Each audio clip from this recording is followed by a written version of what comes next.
Hello everyone, this is Mike from Accounting for Cycling.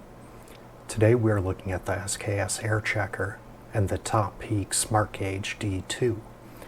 Both are bike pressure gauges. Both feature the ability to check tire pressures in PSI or bars, swiveling heads for ease of access, Presta and Schrader compatibility, single and continuous measurement, and a pressure button to fine-tune your tire pressure. The major differences are the number of buttons, size, and method of changing between Presta and Schrader. We'll start with the SmartGauge D2. To switch between Presta and Schrader, you have a lever that you can turn between the two. You can see not much difference on the actual opening. Your pressure release is actually kind of nicely positioned right where your thumb lands, especially if you have the unit in continuous pressure and in this layout. So the SmartGauge D2 has it set for tune to switch between the different pressure gauges, or between the different pressure modes. So when it's blinking, it's continuous. Solid is a single measurement. When you click unit, it'll cycle between bar, kilograms per centimeter squared, and PSI. You can also swivel the unit about 90 degrees, which is convenient, so you can measure your air, getting into tighter spots. So that's definitely a nice feature of that.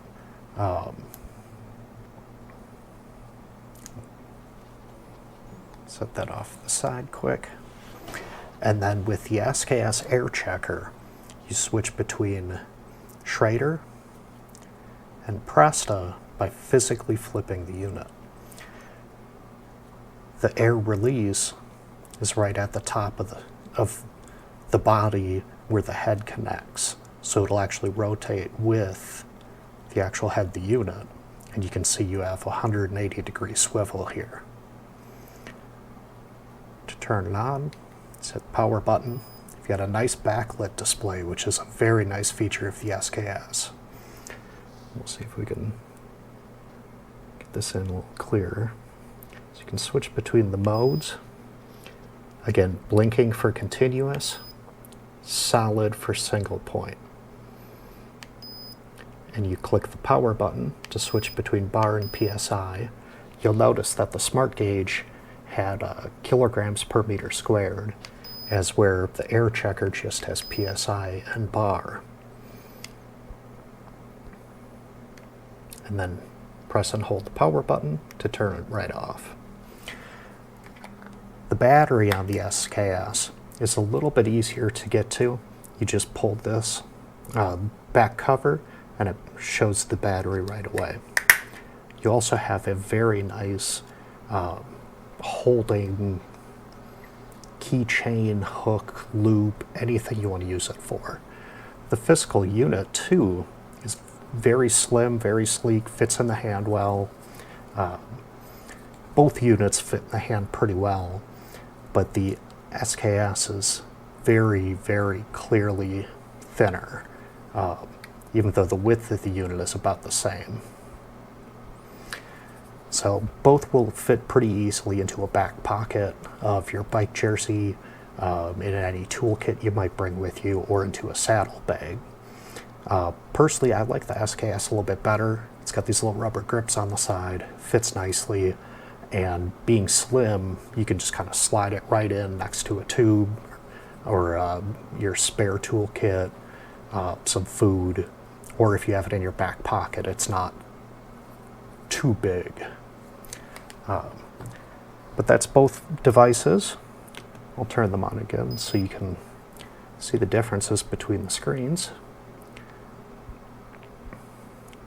So The SmartGauge D2 has the slightly bigger readout, but they're both very easy to read. And the backlight is just amazing for the Airchecker, especially if you're out riding in winter months, anytime it's a little bit darker, colder, or you're just in kind of a poorly lit room. Makes it very nice and easy to see. And they both do also have an auto time-off feature. Alright, and now for this part of the video, it's a little freehand. I've got both of the pressure gauges, a bike pump, and a bike with tires. That bike does not have a tire on the back. It's on the trainer. So, first, let's get the valve cover off. Open it up some. See, there's air in there. Alright. And this is where it's kind of it'd be better to go up top, but we've got the side here. So let's turn the unit on. Now you gotta go pretty quick. Let's rotate a little bit. There we go, much better. So now with the valve at the top, this makes it a lot easier to be able to read, see, and so first, let's quickly engage. We're at 3.18 bars, 46.3 psi, and the beep indicates that we just got a reading. So if we switch modes here, you can see 46.3, hit the release button, 46. It actually gives you a pretty good amount of control over it, especially when you get used to it. The real trick is getting the gauge on and off quickly before it starts losing pressure. And now you'll see the top peak is more designed where it would have worked better over here. So let's rotate the tire once again on the e-bike.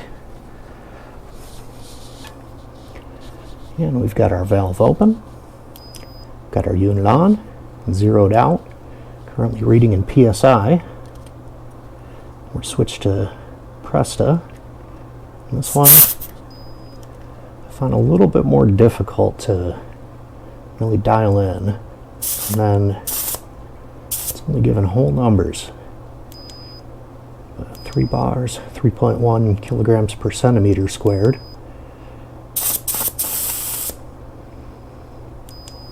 So if we switch to tune,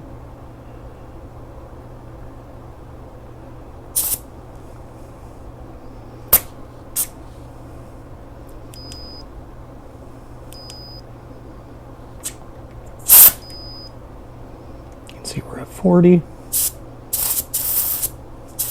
and still only doing whole numbers.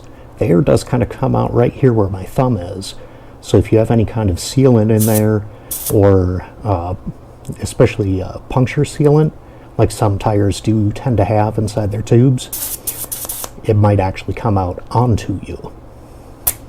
Now if we switch over to Schrader, it doesn't fit. So this actual unit here goes into the body. So it can be a little cumbersome to actually get onto the unit without losing some solid tire pressure.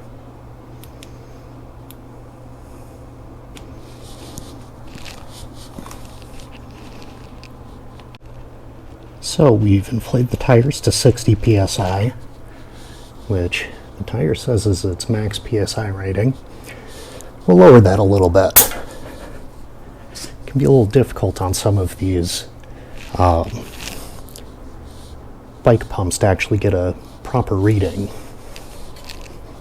So Alright, so we have inflated our tire to its maximum PSI of 60. Now the tube may be able to handle more, but it can be kind of dangerous, especially in colder weather, where you'll want maximum grip.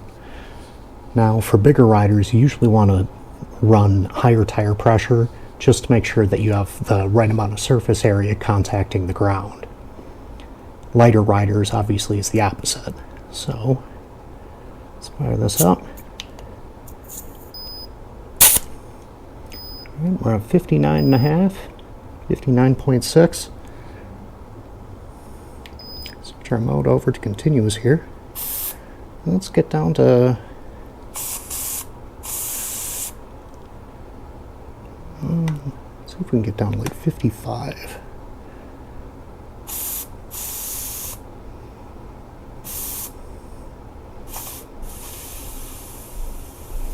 Now there's almost like a slight delay if you push too much out. It'll sometimes register a weird number. Like right there, drop down to 49.9. 50. But as long as you take it nice and easy.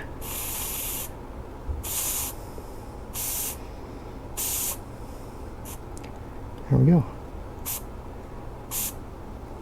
55 even. Perfect. All right. So now that tells us that my surface bike pump is actually pretty accurate. I loaded it up to 60 psi, came out to exactly 60 psi, and we brought it down to 55.1. So, of my recommendations, I'd probably go with the SKS.